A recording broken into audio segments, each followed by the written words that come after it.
What's up there, ladies and gentlemen? We're going to be playing in some Battle Spot today on the Championships ladder because I need more practice with this team. Going to be going to another regional, hopefully 2 more regionals before the year ends because I feel pretty comfortable with this format. Our record really isn't the best, but our ranking did go up on stream. We were playing with this team the other night, and they're going to be playing in a few more PCs and mid-season showdowns, and I really like this team. I kind of want to build around this team, so why not use it on Road to Regionals, even though people can see the video, but I really don't care because it'll let me at least get some practice with the team, and others can comment and give me constructive criticism whilst I use it. So we're going to jump right here on the ladder. I'm really digging the Mimikyu and the Persian lead. Allows me to get up a fake out. I can twinkle tackle. I can set up a trick room for my Snorlax in the back, as well as my Tapu Fini. Now, I believe on this variation of my team, I have a Choice Specs Tapu Fini. Before, I was using a Pinchberry with Haze, and I feel like using the Pinchberry with not Haze, but Calm Mind would probably be pretty good, because then, you know, I could lead like Tapu Fini and the Persian, and then I can just get up a Calm Mind and fake out, which would be a pretty cool option. So, other team is really cool. So, Andrea's going to be using Gengar, Tapu Fini, Tapu Lele, the Mimikyu, the Celesteela, and the Garchomp. So, I haven't played many Celesteelas with this team, so this is going to be good practice, and I hope he brings it. Not too... Well, actually, no. It would make a lot of sense for this Celesteela to be brought against this team against. I don't really have too much experience. Then you can Flame Flower the Kartana. You can also resist the normal type attacks from the Snorlax, as well as avoid the high horsepower. I feel like Arcanine's going to be a pretty solid Pokemon in this match, barring the Garchomp. Can I really bring for the Garchomp? I could bring the Tapu Fini for the Garchomp. So who do I think he brings in the front here? Probably the Gengar. I gotta pick here soon. Definitely the Gengar, because I can't fake it out with my Persian. What can he bring here? I'm gonna bring a Persian, Mimikyu, the Snorlax, and and we're going to really rely on setting up my Snorlax right here. It doesn't necessarily look like he has any type of... he definitely looks like he has a Taunter in basically any of the Tapus that he has. Probably the Tapu Koko, if anything, because the Tapu Fini might be like a Choice Specs or Choice Scarf variant with this team, because I believe Alberto Lara, and this looks like Alberto Lara's team with some like modifications, was using a Choice Specs Tapu Fini. Not Tapu Fini, but a Tapu Lele, so you don't have to get set up or anything like that. I could just put out a lot of good power. Alright, so we have the Mimikyu and the Gengar lead right here. I can't fake out either one of them, so this is a really good lead on his part. Question is, what can I go for right here? I could definitely go for a foul play into the Gengar.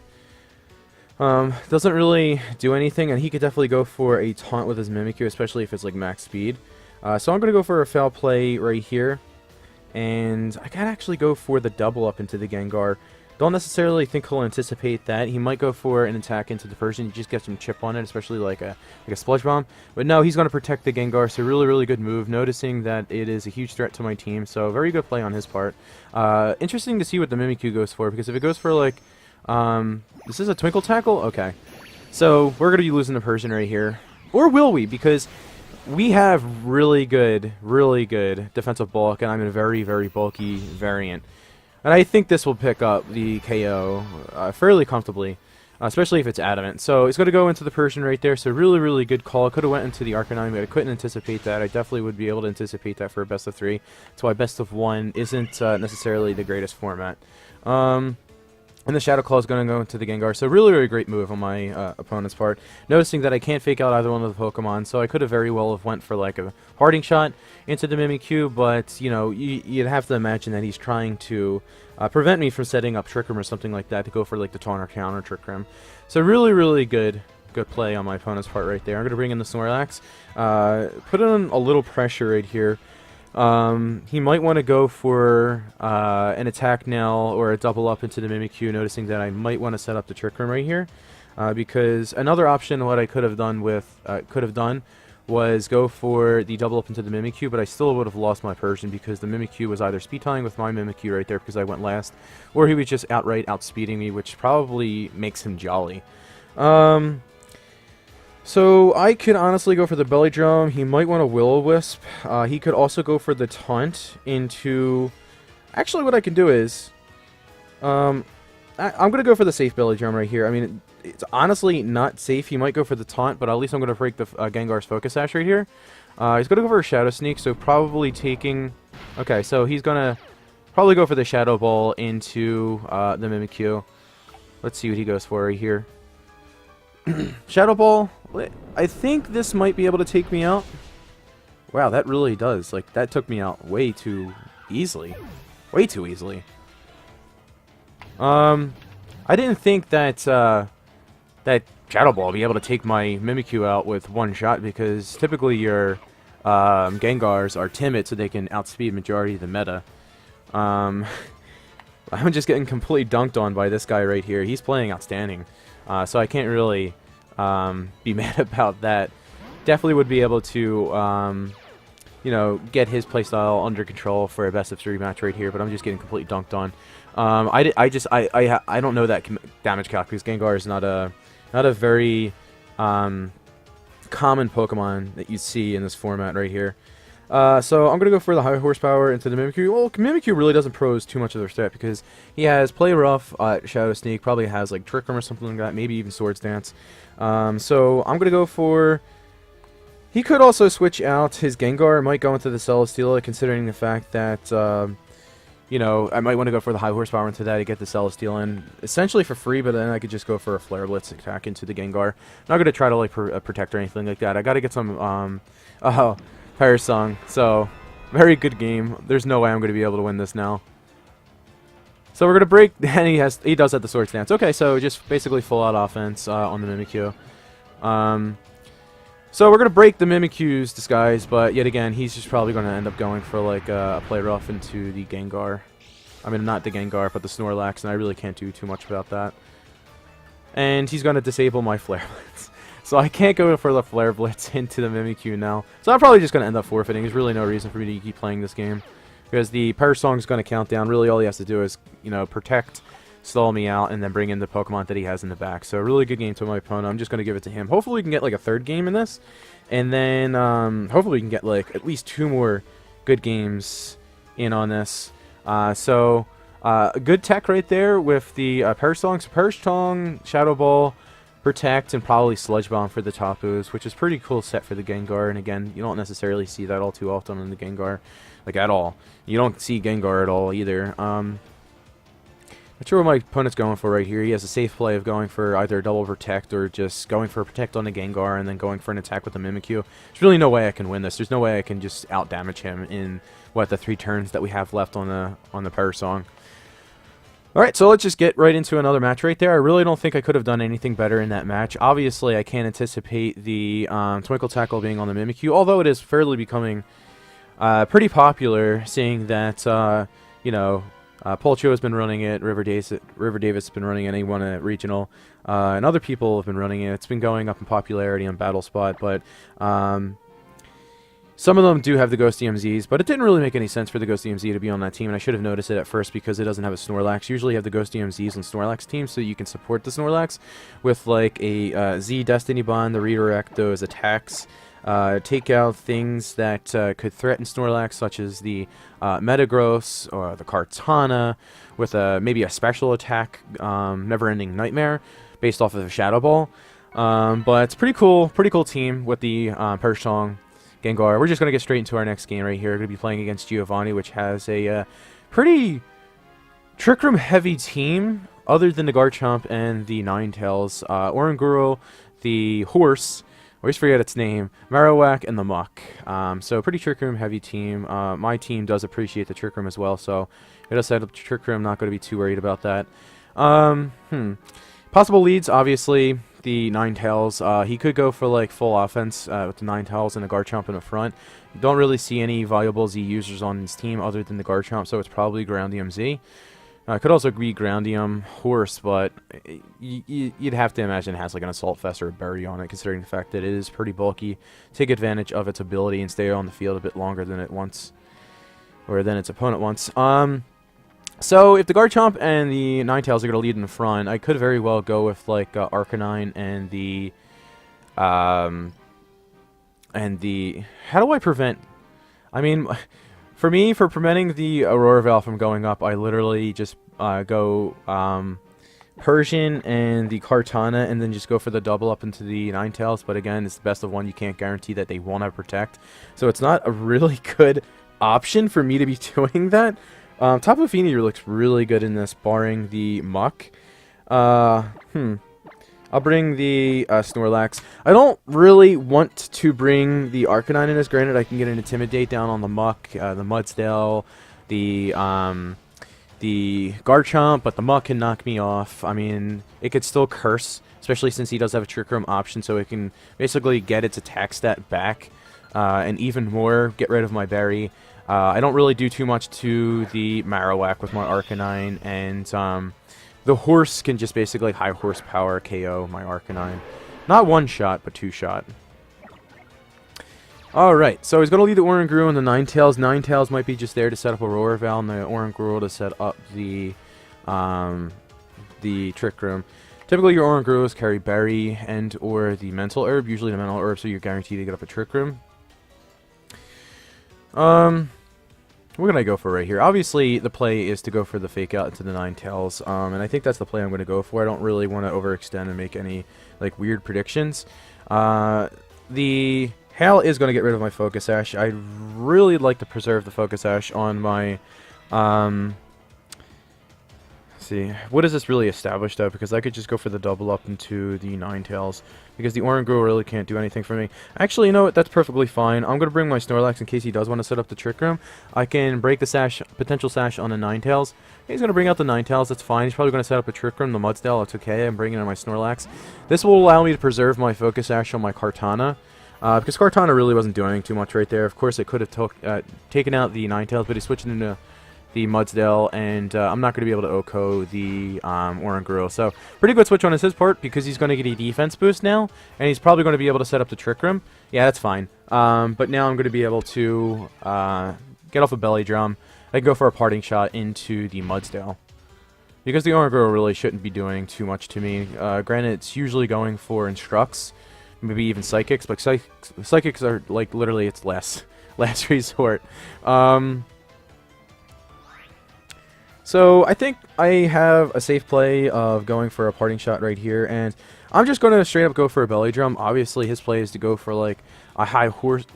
He can go. I didn't think about. I keep forgetting about the potential for the close combat, because he can go for close combat. It struck close combat, which would be really devastating to my Snorlax. But I should be able to get up a Belly Drum first. Proc my Berry. His dual. I'm getting a Parting Shot up last as well, so it's not like I'm going to be getting a Parting Shot up before he goes for the double close combat. So, wow, really playing bad in this game. No, he goes into the Persian. Huh. He just let me get up a Belly Drum. Maybe predicting the Protect? Because this should go into the Persian as well. It doesn't. If it goes into my Snorlax, that's perfectly fine with me, but I think the mechanic, it goes into the same Pokemon. So he's reduced both of his defenses. He's going to take Hail Chip right here. So I think I'm going to be able to outspeed him, so I'm going to be able to cleanly take him out with a Return. Granted, he can go for a Protect and then switch something in onto the Oranguru slot, but I'm perfectly fine with that, because then I could just go for the Return the next turn onto the Mudsdale. And I don't think there's necessarily anything that he wants to switch in on the Mudsdale slot. I'm going to bring my Fini right here. Fini is fairly slow. I can go for Muddy Waters right here, because it'll also cover for a Marowak switch in. I kind of like my position. I don't necessarily dislike my position. He kind of screwed up by setting up a Trick Room for my Snorlax, maybe not anticipating me to switch it in. Yeah, there's nothing that's going to want to appreciate a Muddy Water if they do end up switching it in. I could very well go for a Scald, but it's not going to get the Burn and Misty Terrain. Kind of counterintuitive on this Fini, build. I really do think the Mudsdale goes for Protect, and Oranguru could very well reverse the Trick Room. Mudsdale did have its defense dropped. He could also go for another close combat. It won't take me out, and then I could just go for the attack the following turn. How many more turns of Trick Room are left here? Yeah, I gotta take advantage of these turns of Trick Room, and I don't necessarily want him to get off another Instruct, and or protect the Mudsdale and then go for a reverse Trick Room right here. So this is going to take out the Oranguru. So now the Muddy Water, if it hits, it's going to be single target. He's going to go for Heavy Slam into the Feeny. Yep, Heavy Slam into the Feeny. Shouldn't be doing... Wow, that does a lot of damage. And, of course, the Mudsdale avoids. Alright, so Muddy Water, obviously, not the most reliable move. Nelly gets a free switch into whatever he wants in the back. Hopefully it would be the Marowak, because he only has the availability of the Ninetales and another Pokemon, and there's still two more turns of Trick Room that I can take advantage of. And it is going to be the Muck. So the Muck might actually protect right here, because a return into that slot is really obvious to protect me from a poison type attack into my Feeny. So what I honestly can do right here is I can switch into Kartana to basically counteract the poison type attack into the Feeny, because the Muck will go before my Feeny, and I can just go for a move into the Mudsdale. Granted, this will be like a +5 attack against the Mudsdale, but the Mudsdale does threaten my Snorlax with another close combat. I don't necessarily think he'll go for a Protect on this turn, because the Muck, if anything, would go for a Protect. So the return is going to go into the Mudsdale. Let's see, because he can't knock my Snorlax off right now because I don't have the berry currently. And he's going to go for a Toxic, and yeah, I'm protected by Aurora Veil. So not the play that Muck wanted to make, and it's kind of odd that Muck has Toxic. I mean, if anything, you'd... And I get my Focus Sash broken, so it's not the end of the world, because I could just protect the... I could protect the Trick Room away right now. Because the Ninetales is... we're going to be speed tying right here. He could very well go for a Blizzard. Or he could protect the Ninetales as well. Because what I do right here with my Snorlax is literally I go for a... I go for a return into the Muck, because the Ninetales really can't do too much to me. And it looks like the Hell is going to be ending after this turn as well. Yeah, so one more turn of Trick Room, one more turn of Hell. If anything, the Ninetales is going to go for a... I think I just safely protect right here, and then I go for the return. I don't necessarily want to risk the high horsepower miss into the Muck, because I really think a stab return would do the job into the Muck, but he could very well go for a double protect. This is where I'd like to have, yeah, so the Muck's going to protect. The Ninetales should go for a protect as well. It could also go for, like, I don't know, Aurora Veil. Kartana's going to go for a protect. Let's see if the Ninetale goes for a protect. Yeah, Ninetales is going to go for a protect. Okay, so that was the smartest move. I could have very well have went for a recycle right there, but I didn't want to risk the Muck getting off an attack. So Blizzard, he can't go for an Aurora Veil. Blizzards are going to be missing left and right, unless he has like Freeze Dry or something like that. He could very well go for the double up into my Snorlax, but I'm going to go for the Smart Strike into the Ninetales. I'm going to go for the return into the Muck. I mean, he's got to pick something to knock out right here. So the Blizzard's going to go off. It's going to miss the Kartana, which is the target that it needed to miss, and he ended up speed tying right there. He's not going to be able to knock my Snorlax out with his Muck either. Not even with Gunk Shot. And he can't poison me. And it's not Focus Sash Ninetales, okay, so maybe Light Clay. We're going to get a Beast Boost right here. Let's see what the... He's not going to be able to knock me out with a... okay, Poison Jab.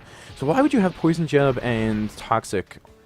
That's kind of odd, because you could still... You have a 30% chance of getting the poison with Poison Jab. Critical hit did not matter. I could have very well for the high horsepower right there, but there's no point having that 5% chance to miss. So we're going to pick up a win in that game. I think his mistake was setting up the Trick Room for my Snorlax. Because, I mean, what does Oranguru really do with the Ninetales on a team? What is it going to instruct Blizzard? And at that point, it's really not going to do too much to my Snorlax. Might not even bring me down to the berry. It does have 2 chances of freezing, and that's always something scary to play around, because freezes literally have no timer on it, so you can be frozen 20 turns in a row, which is kind of silly. And who else did I lead with too? It led the Persian, so he opted to take out the Persian as well, which is a misplay on his part. He should have went for the double close combat into the Snorlax, because it obviously is the biggest threat on the field with the belly drum up. Maybe, again, predicting my protect, but you can't, in a best of 1, predict your opponent to have Protect on Snorlaxes, because it's like a 50-50 toss-up. They either have Protect, or they have high horsepower, like a filler move, like Rock Slide. So we're going to do one more match, and then we're going to call it quits after that, and hopefully this video will suffice and give me some knowledge as to how to play this team. The Mimikyu and the Gengar really screwed me up because I couldn't go for any type of setup.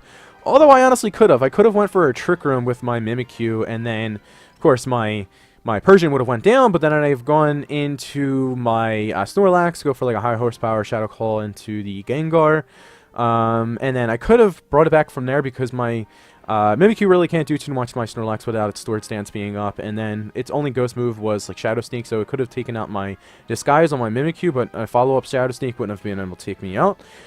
So I could have definitely done that, and I could have adjusted the second game if that was a best of 3, but again, best of 1s, can't really do too much about that. I did like the Parasong on the Gengar. That was a good tech move. I think the only Pokemon that I've seen this season with Parasong was obviously Politoed, which isn't seen all too often in this current format as well.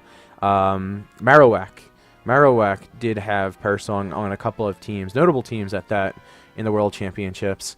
And as far as I'm remembering, I think that's it. So we couldn't find an opponent, so we're going to jump back on right here. Rating battles and the championship rules. I don't know why we're having such a hard time like trying to find someone right now. It's like the optimal time to try to find someone. Although it's like 3 o'clock in the afternoon on a Sunday and Japanese people are sleeping. It's kind of silly that like when it says it can't find anyone, it completely knocks you out to the main screen of Battle Spot and you have to do everything all over again. A little silly and unnecessary, but whatever. Really like this team so far. I like how defensive it is. I don't necessarily... Okay, so Nick from Geraldland? Or Gelderland? I've never even heard of Gelderland.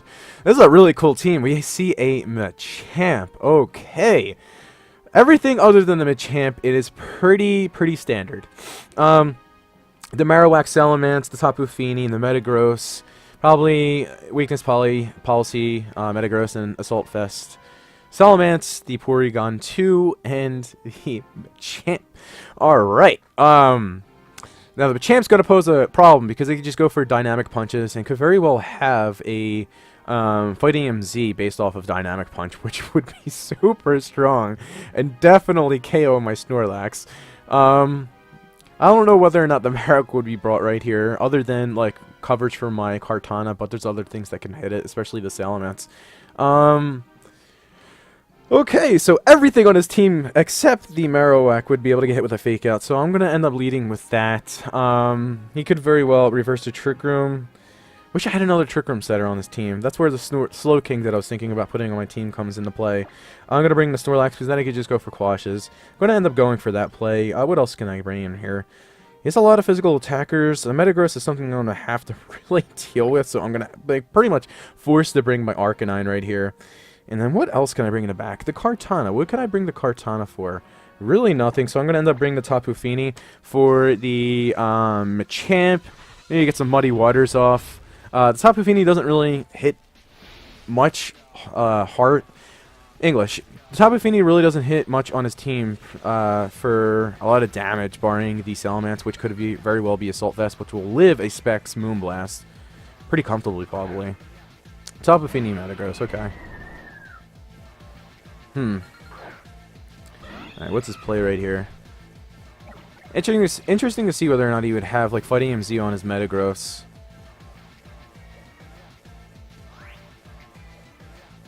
Wonder if the Tapu Fini would have like Taunt or something like that, because I could easily go for the Fake Out into the Metagross and go for a Belly Drum. And then I can go for a failed play. Well, I can go for a Quash High Horsepower into the Metagross the following turn as well. I don't necessarily want to risk... He can also go for a... Yeah, I'm going to Fake Out here. I'm going to have to risk him going for a Hammer Arm. It'll at least bring me down the berry, or close to it. And if not, the Belly Drum will proc the berry. I don't want Fini to get any accuracy drops on either of my Pokemon or get a Moonblast off into my Persian, because my Persian does very well against his Metagross, and it does have Hammer Arm. I was expecting that because he has a Porygon too, but he goes for it into the Persian, which is kind of odd. How fast do people normally run their Metagrosses? I still suspect that Metagross would be faster than my Snorlax. If I go for a foul play, it wouldn't make any sense into his Metagross because that would proc his... weakness policy. I don't necessarily want to do that. Feeny could be Specs. Don't necessarily want to lose my Persian right here. I really don't want to lose my Persian. I could also bring in my Feeny, but I'm opening up for a double attack onto my Snorlax. I can't go for a parting shot into the Metagross as well. I can go for if the Metagross goes for a Protect right here, I'm screwed, but I think that getting rid of the Metagross is more important. And this high horsepower and let's see what the Feeny goes for. Swagger into the Metagross. Great, because we're going to be getting rid of that. Or at least we should be getting rid of that. It's going to be a +6 high horsepower. Granted, we're going to have to actually land it, and we do. Great. So Metagross should be going bye-bye. Okay, so we have a self-swagger Feeny right here. So definitely not going to be the Choice Specs variant. Definitely not going to be a Choice Specs variant. Alright, so that was relatively risky on his part because Metagross is really threatening to my entire team. Especially since he had revealed the... now, does he go for the self-swagger again? Does he really want to... Does he really want to do that? Does he really want to do that? I'm going to go for the Quash into the Feeny. Because then he won't be able to get the self-swagger off the Persian. I don't even think we'll be able to knock out my... the Marowak will be able to knock out my Persian, and in this range, he won't be able to knock out my Snorlax as well. So, Marowak's going to protect us. Perfect! We're going to take out the Feeny. Nice! Wait, did we go for the high horsepower? I wanted to go for the return. No! Please knock them. Please knock out. Oh my god, thank god. I misclicked right there. I was getting too... I was playing too risky right there because, again, I don't even think in this range the Marowak would be able to knock out my Persian, probably with a Flare Blitz, but it's still going to be doing chip damage to itself, and then I could have very went for a high horsepower follow-up into the Marowak. Whew. But, yeah, this is looking pretty good. I have a pretty safe play of going for a Quash into the Salamence, because it could very well be Assault Vest on this team, or Flying Z. We're going to find out right here. Match was just forfeited, so it probably was Assault Vest, because then I just go for a Quash and a return into the Salamence, and it's just Marowak versus my entire team. Alright, well, we had two really good follow-up games after that we got completely dunked on in the first game. So, Persian Snorlax is a pretty good lead. Like, you have no speed control, like, you have no Tailwind. Granted, like, you have speed control, but you have, like, no speed control in the form of like Tailwind or like Trick Room in the form of setup moves, but you do have the Quash, and there's not many things that outspeed Persian except for like modest Tapu Koko still gets outsped by Persian by 1 point if you're max speed Timid Persian or Jolly Persian. Timid max speed Tapu Koko, well, it doesn't necessarily have to be max speed, that outspeeds Persian. And other Scarfdemons, and Persian is just so incredible in this format, and Quash is such a come-up move. You just have to call it correctly and what you're willing to risk, like damage onto your Snorlax to get it, potentially having your Persian taken out. So, cool. Anyway, that's going to be it for this episode, guys. Thank you for watching, and take care. Give me some constructive criticism and feedback about this team. Really would appreciate it. I am really enjoying this team. Probably going to make some more changes up until the next weekend, but until then, take care. Peace.